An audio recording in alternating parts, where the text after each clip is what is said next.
Today on the workbench I've got a MSI R7 370 4GB model, which is a bit of an older one but still perfectly adequate for most games people are trying to play these days.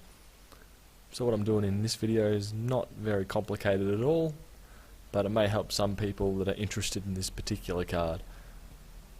All I'm planning on doing with this one, pulling off the cooler and putting on some fresh thermal paste, which I'm unsure of the condition of this one, which we find out quite shortly. It's pretty good. It's not fresh, but it's not rock solid. So, relatively simple.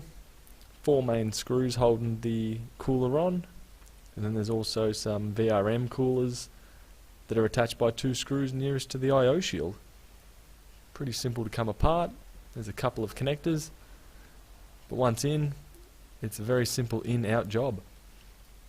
So from here on out, I'll just let the video play. If you want to keep watching, entirely up to you. Either way, catch you later.